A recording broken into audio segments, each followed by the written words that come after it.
Hey guys, welcome back. We are going to talk about all the books that I read in September. I read 15 books in September. I'm at 135 books of 200 books. I am 19 books behind schedule. And I think I had said that in order to read 200 books in a year, I had to read something like 14 books per month. So that is 14 books plus another 19 somewhere.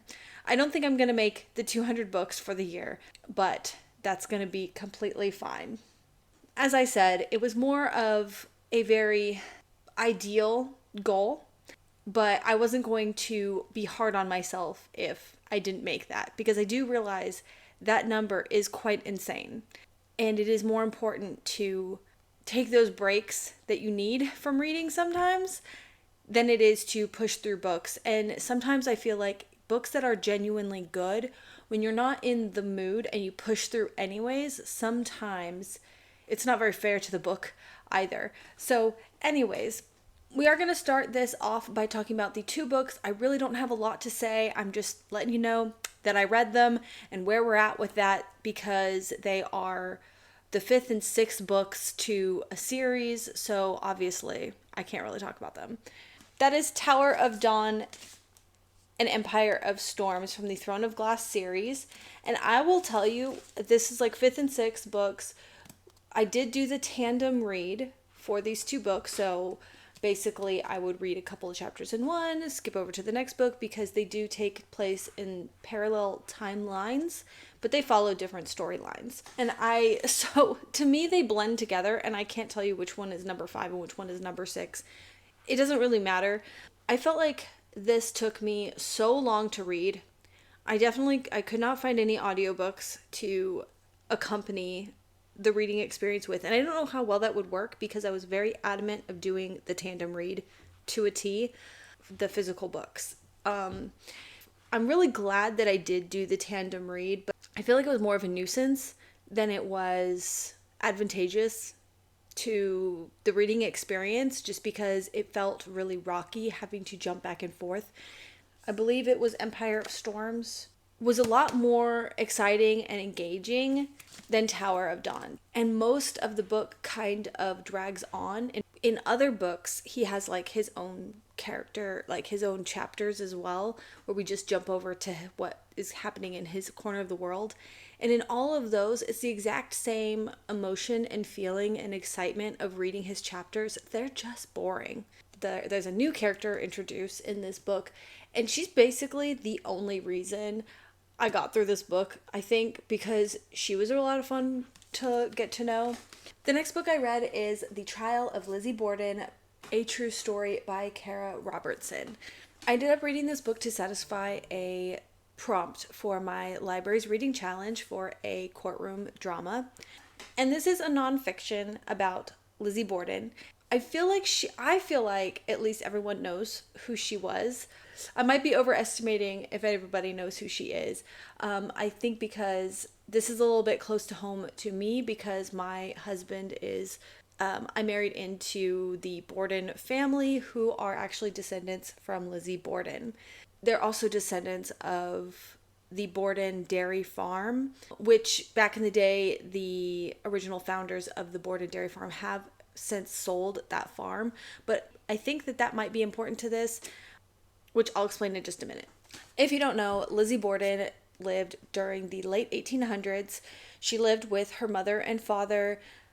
Oh, and they also had a woman who like cleaned their house and stuff like that. And apparently they were incredibly well off. However, her parents really lived very, bare necessities kind of lifestyle. They didn't overindulge, so to speak. The reason I brought up the Borden Dairy Farm is because, in addition to how they got their wealth, Lizzie Borden's father, and his name was, I don't know why I cannot remember it. It was like Arthur. Is it Arthur? No, I don't think it's Arthur.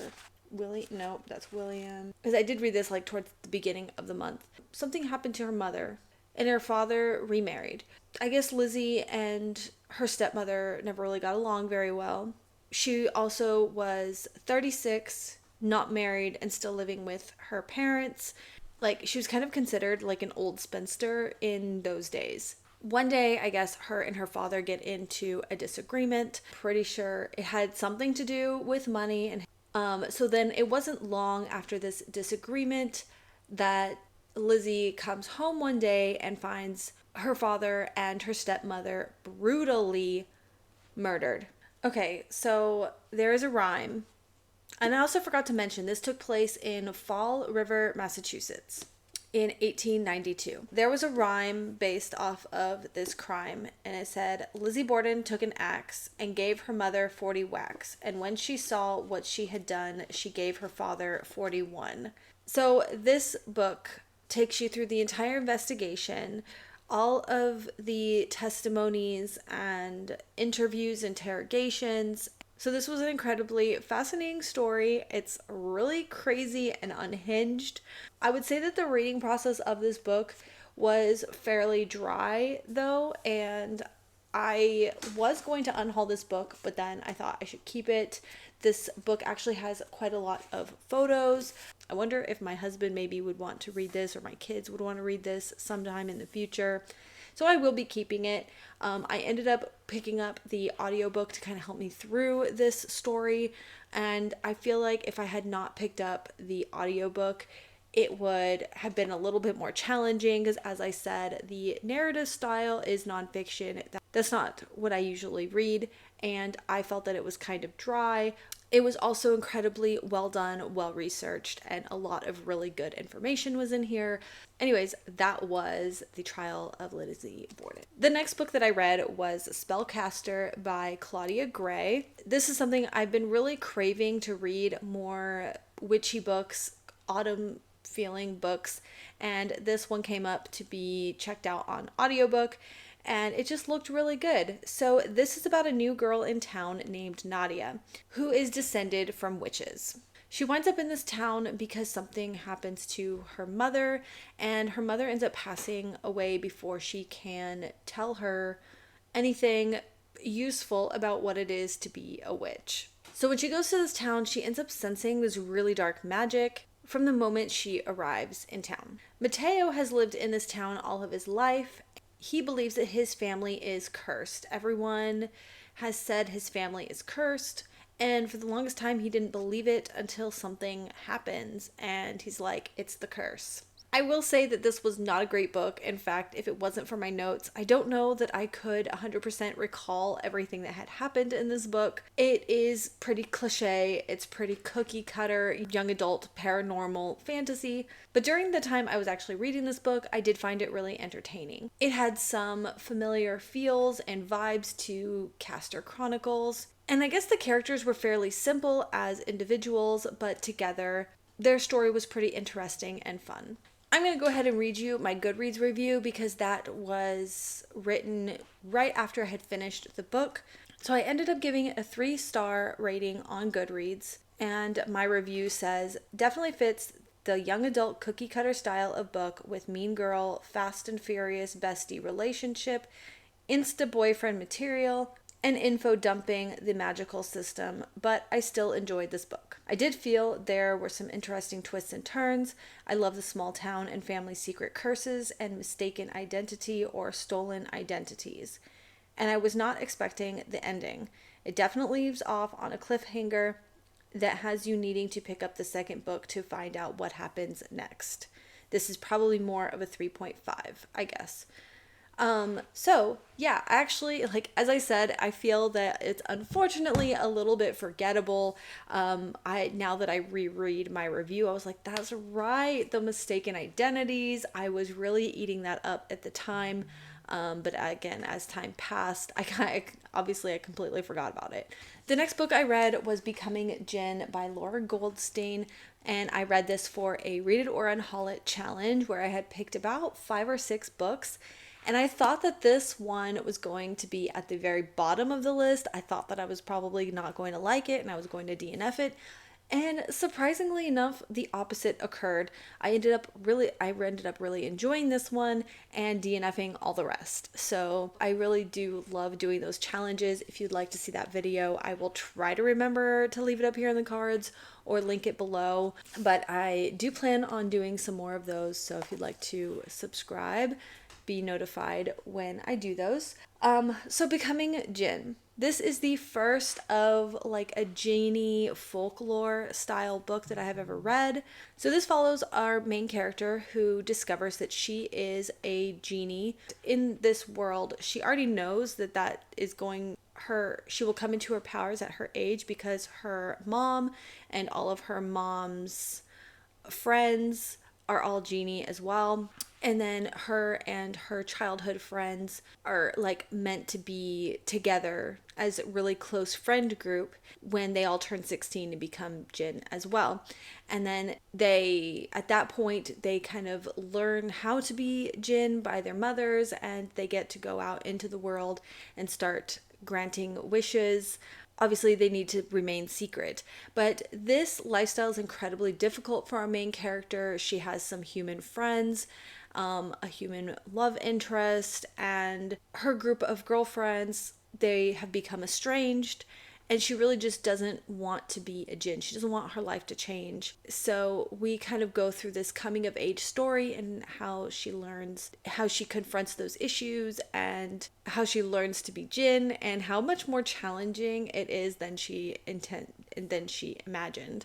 We also learn about this is a part of a series. Actually, I think there's only one other book.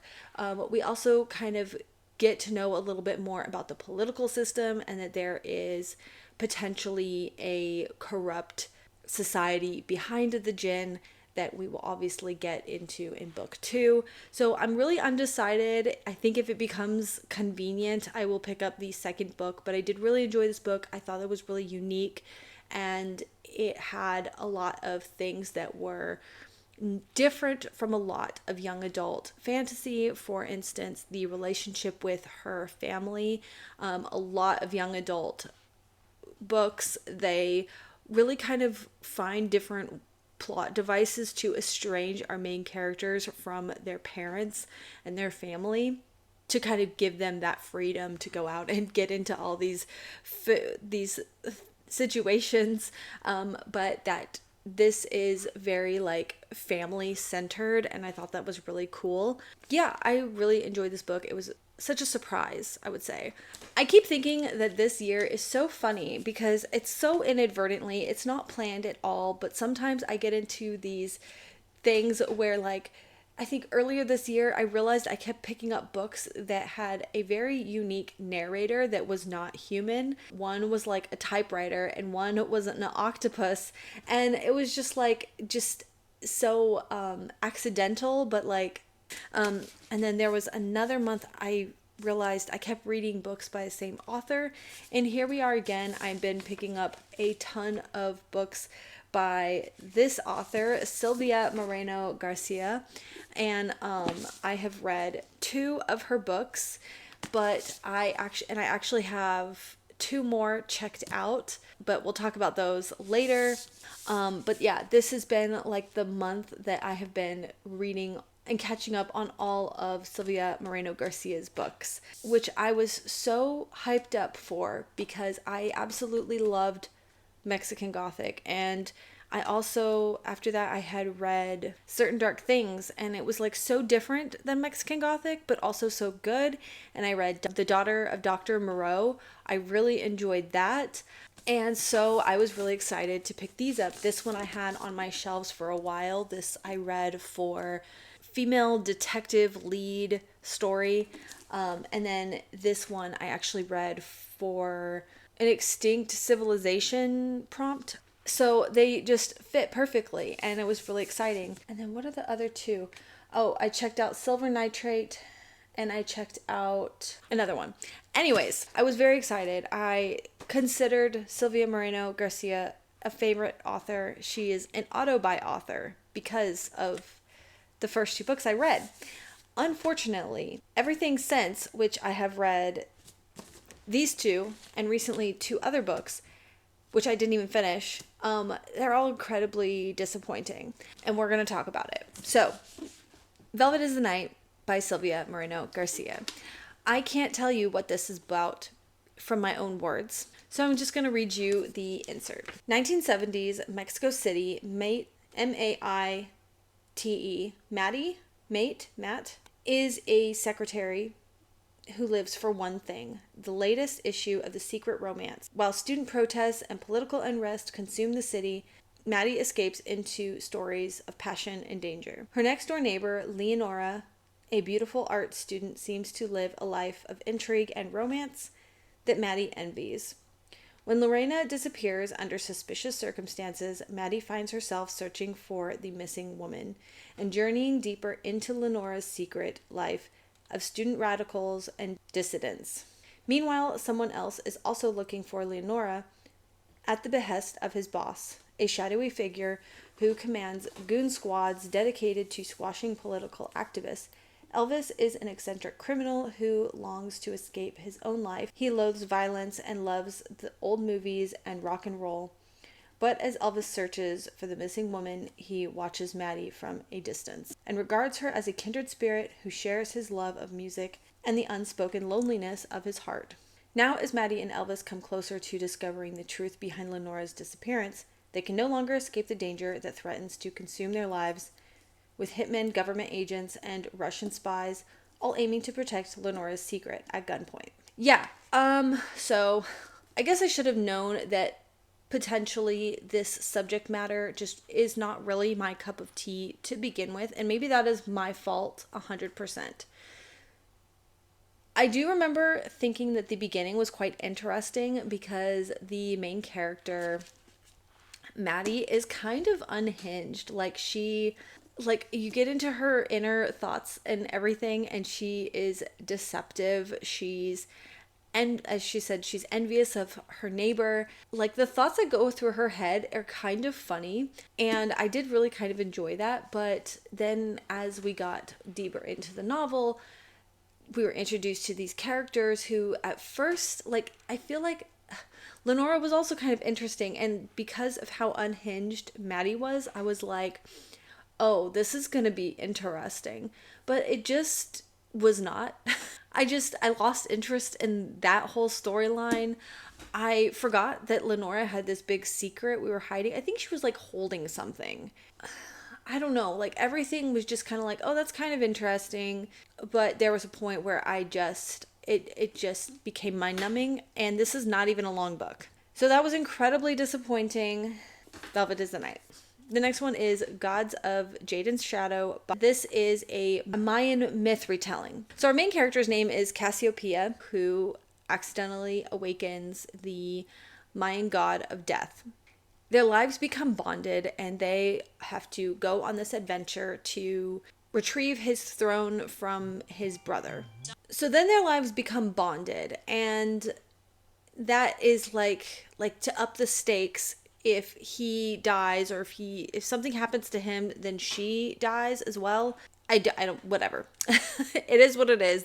I feel like it was for the purpose of upping the stakes, to force that proximity.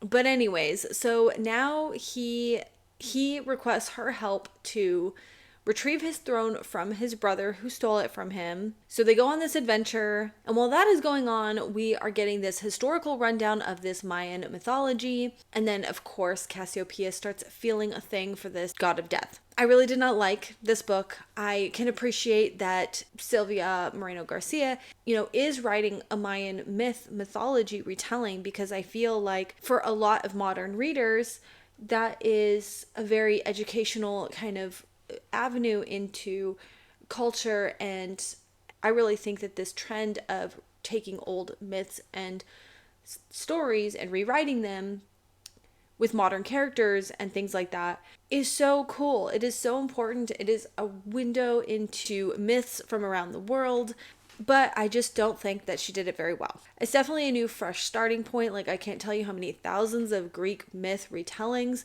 I'm over Greek myth retellings. I'm really not even into Greek myth myself. So I really enjoyed this fresh new starting point of a Mayan myth. There was a lot of info dumping. It felt very forced versus woven into the story.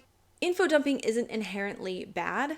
I often appreciate a little bit of info dumping because I would much rather feel connected to the story early on than feel lost because I don't have, a basis for where this story is supposed to be coming from. But in this story, it felt incredibly awkward. The pacing was incredibly off. So yeah, as I was saying, it felt incredibly awkward. It felt like we were just taken out of the flow of the story for a sudden history lesson in the middle of the narrative, and it just didn't work very well. And I know that she can do better because she did it seamlessly in Daughter of Dr. Moreau. She did really well at giving us a lot of history in this very fantastical horror story, as well as Mexican Gothic. And we got a ton of history. I mean, I can tell she is so knowledgeable on Mexican history, and it is so cool. It is so refreshing. It's a whole corner of the world that I don't know much about. So I love reading her books in that way. But this didn't work the same way in this. This story was also, simply put, just incredibly boring. I didn't really care about the characters. I cringed a lot at the budding romance between our main character, Cassiopeia, and this god of death. It was very forced. It was very rushed. It was very insta-love. Like, all of a sudden, she's like, oh my god, he is this god of death. He could kill me, but he's so sexy. And I'm just like, ew. And it also just didn't feel like we were experiencing this Mayan mythological story. It really more or less just felt like this adventure romance with these very hallmark names to illustrate that the characters are from this specific heritage, but nothing else about the setting, about the vibes, about the atmosphere brought you into the story.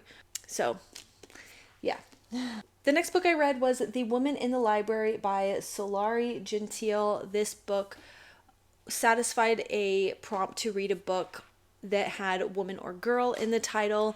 And I was also incredibly excited to read this book because the cover art makes me feel like this is going to be very vibey, and it's also so we start this novel out with these two characters who are sitting in a college library. Suddenly they hear a blood-curdling scream, and I guess they go to investigate, but there was nobody there, and then they come back later, and then there's a dead girl there, and it takes us into this mystery. Let me tell you, I cannot recall anything about this book. Again, this book was boring. I didn't care about the characters. In fact, I more or less didn't like the characters.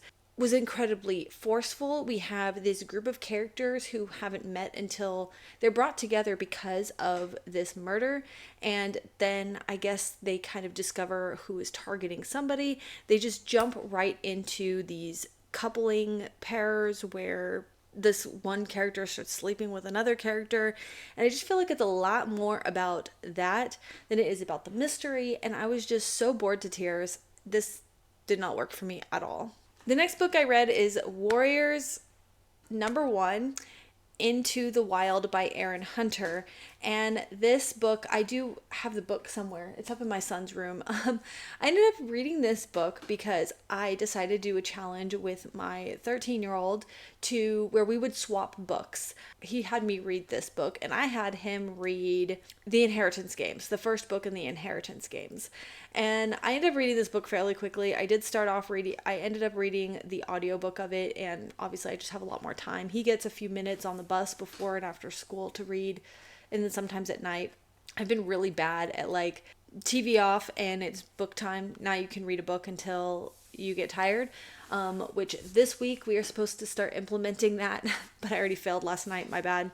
So anyways, Into the Wild, Warriors #1.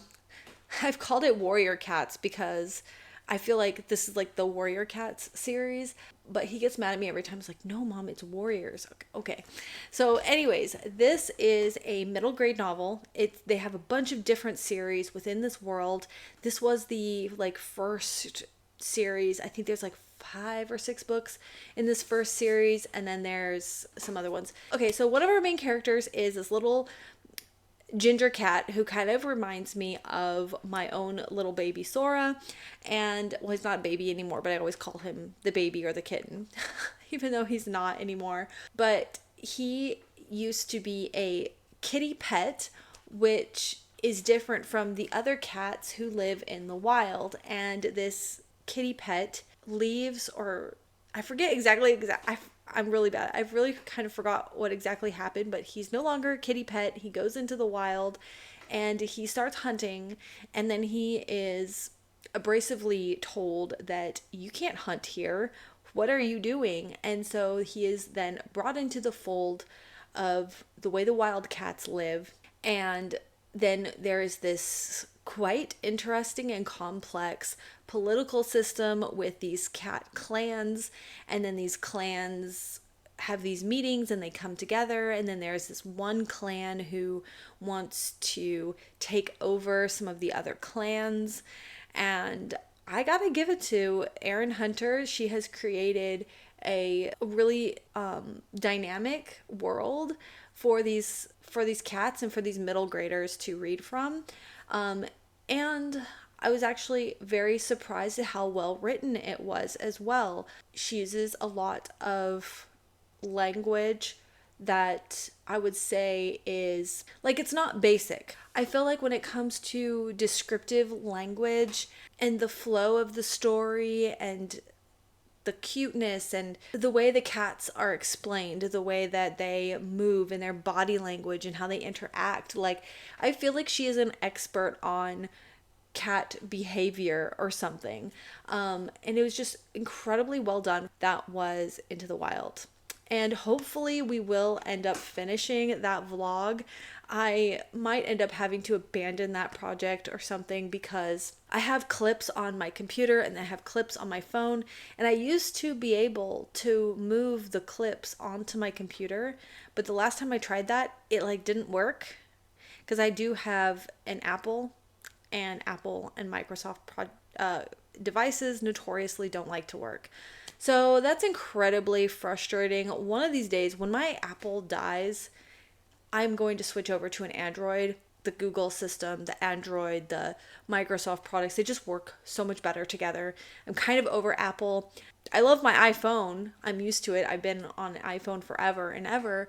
But now that that's the only, well, that and my watch are the only Apple devices that I have, I'm kind of over it now. But anyways, that's a whole conversation for another day. The next book that I read is 1,000 Pieces of You. This is the first of the Firebird series by Claudia Gray. This is the second Claudia Gray book that I read. That was a complete and utter accident.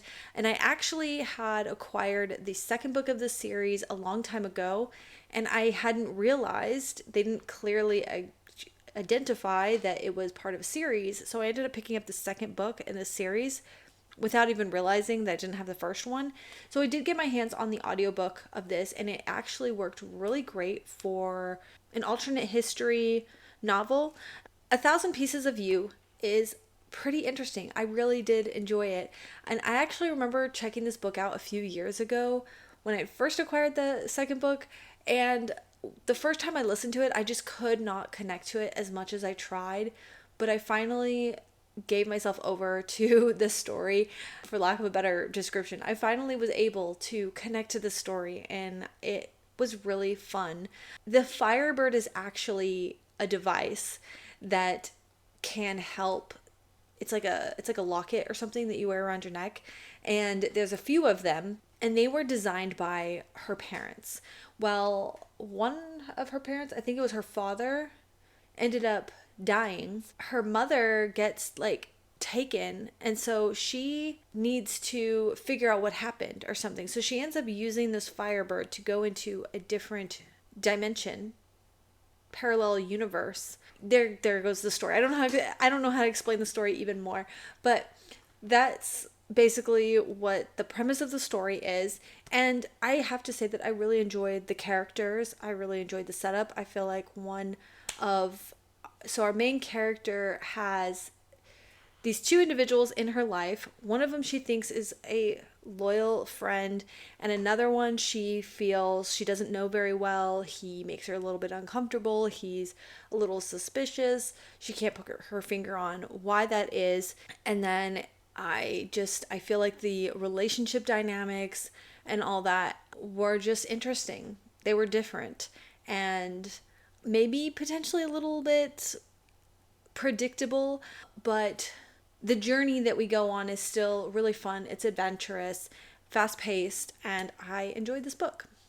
The next one is A Lat's Away, which is actually the first in the series by Darcy Little Badger. I ended up picking up this one to satisfy a prompt for reading a book by an Indigenous author. And how do I even explain this book? Okay, so I don't think my reading experience of this book was the best, and it's no fault of the book. I think it was 100% me. The summary of this book is: imagine an America very similar to our own. It's got homework, best friends, pistachio ice cream. There are some differences. This America has been shaped dramatically by the magic, monsters, knowledge, and legends of its peoples. Those indigenous and those not. Some of these forces are charmingly everyday, like the ability to make an orb of light appear or travel across the world through rings of fungi. But other forces are less charming and should never see the light of day. Alatsue lives in this slightly stranger America. She can raise the ghosts of dead animals, and a skill passed down through generations of her Apache family. Her beloved cousin has just been murdered in a town that wants no prying eyes, but she is going to do more than pry. The picture-perfect facade of Willoughby masks gruesome secrets, and she will rely on her wits, skills, and friends to tear off the mask and protect her family. So I think that this book, I didn't know a lot going into it, and I really feel that that was a disadvantage to my reading experience of this. I definitely recall the situation of how she was able to speak to these ghosts, and they were able to give her information to help her on her way to solving this murder. But what I didn't understand, and I think was a big disconnect between really fully processing this book, was I didn't really understand that it was supposed to be like a different America with all these monsters and things like that. And maybe that was because I also listened to it on audiobook. So this is maybe one of those books that at some point in the future I would maybe like to either read on ebook or maybe check out the book to maybe just give it a different try, because it does seem like something I would really enjoy. And I just feel that I had a difficult time connecting to it. We had these fantastical things going on, and I was like, what's happening? I'm very lost here. And so then I kind of just kept pushing through and just like forgetting about those scenes. And then I was really trying to, I guess, focus on her interactions like with the ghosts and how that is moving the plot forward. So kind of all the other stuff I didn't even really recall. Anyways, so there was that one. The next one I read was Walk on Earth, a Stranger by Ray Carson. This one was part of a Read It or Unhaul It. I recalled this being on my shelf for a really long time. This actually, now I've already read a book to satisfy a Western, and I can't move that book really around anymore, but this would also satisfy a Western. It is a fantasy though, and I thought it was incredibly good. This was another one of those books that was a really big surprise for me. We follow our main character, who is a gold seer, and she can sense gold, and obviously this skill, this talent could be exploited, put in the wrong hands. You could see how badly this could end up for her if her secret got out, and if people knew that she could do this, because she could be exploited, she could be kidnapped, she could be abused into being used. And so obviously, and this book also takes place during the gold rush. Despite having this ability, her and her family do not exploit that ability themselves. They obviously, for a reason, can't draw attention to themselves. They're all kind of like hunting for gold. That is their currency.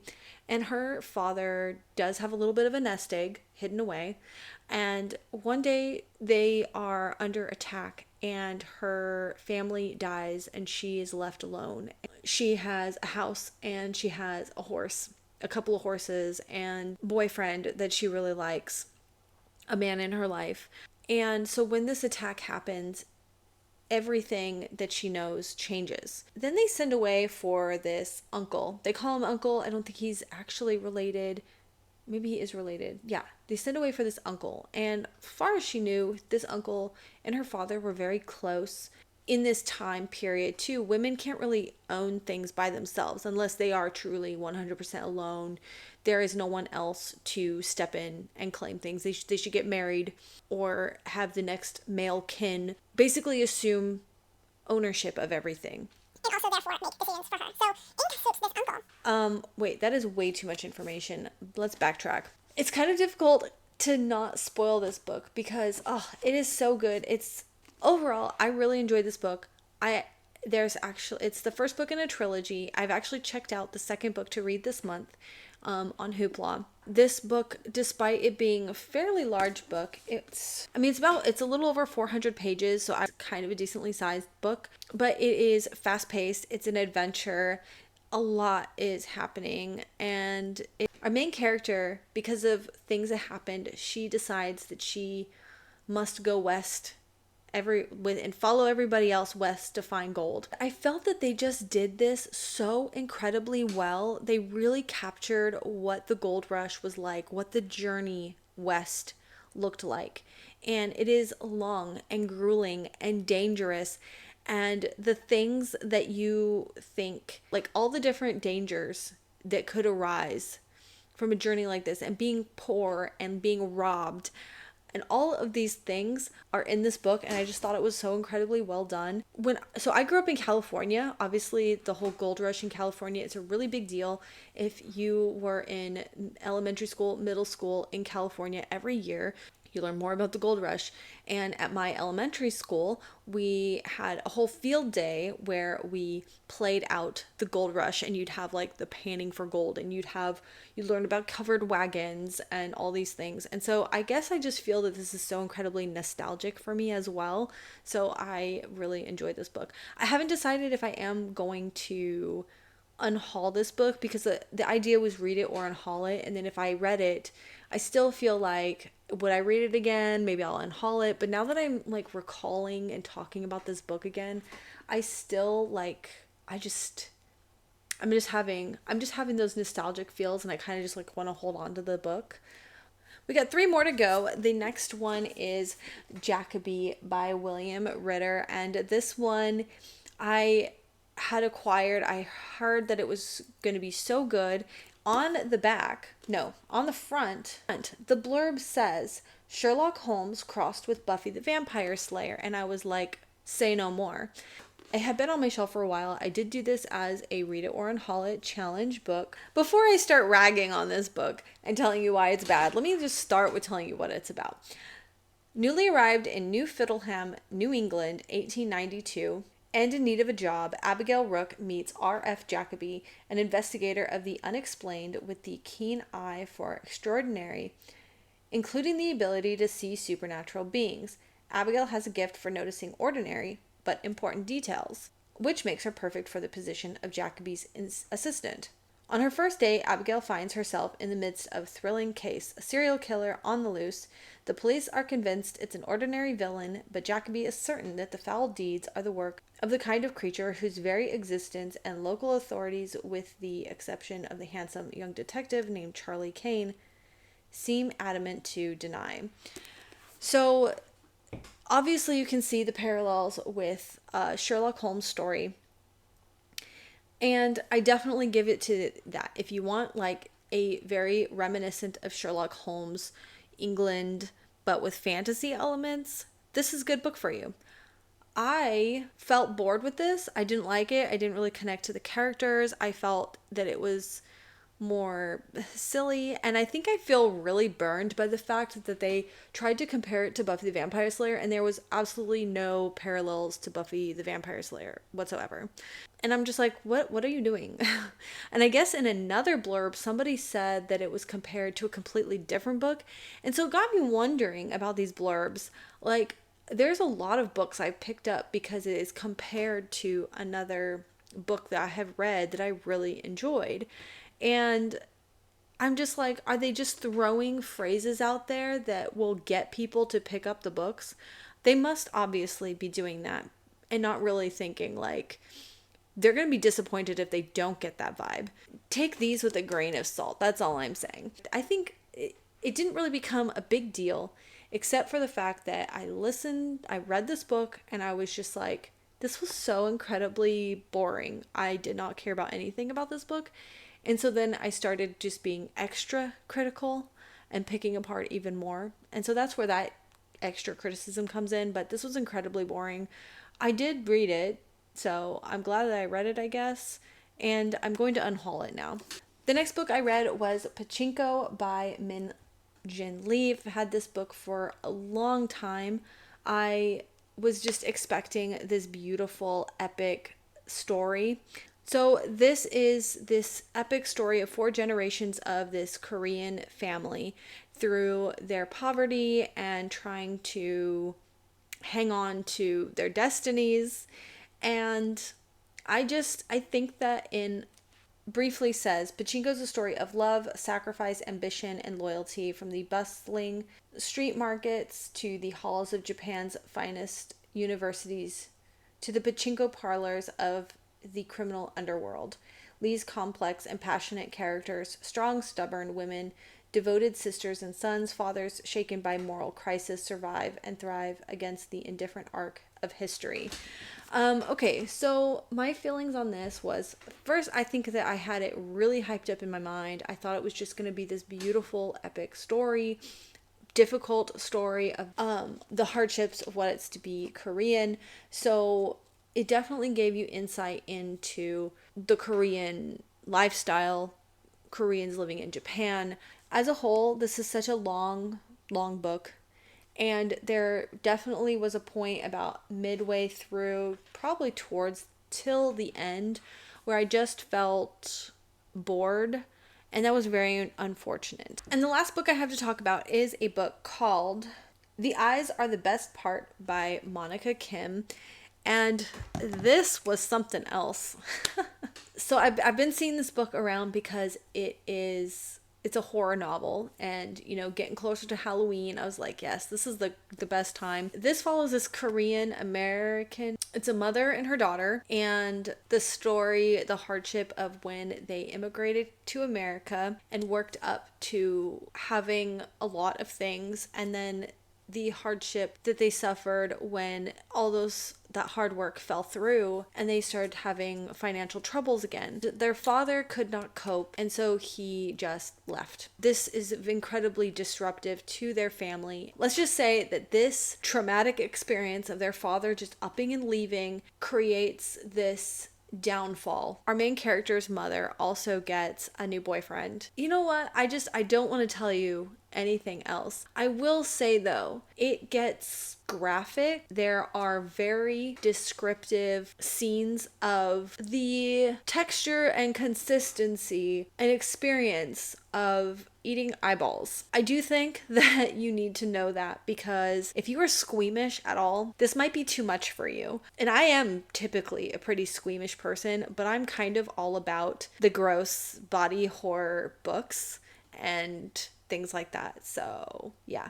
Other than that though, it could have easily gone down this road of kind of very shallow storyline just to have these like gross horror elements. It didn't though. I felt that it actually had a very good storyline and plot line and character development, and I felt that the story, like getting to know the backstory of the father and what led to him leaving, and the mother's story, how she even ended up with their father. Just these women are so unhinged too. So if you're looking for like unhinged women books, this is a good one. So anyways, that concludes everything that I read in the month of September. And I kind of look back at September and I'm like, it doesn't feel like a great reading month. I felt like I read a lot of duds. But let me go back and review this and just kind of explain a few of the books that were the best and were the worst. Just kind of gain perspective. Oddly enough, Empire Storms and Tower of Dawn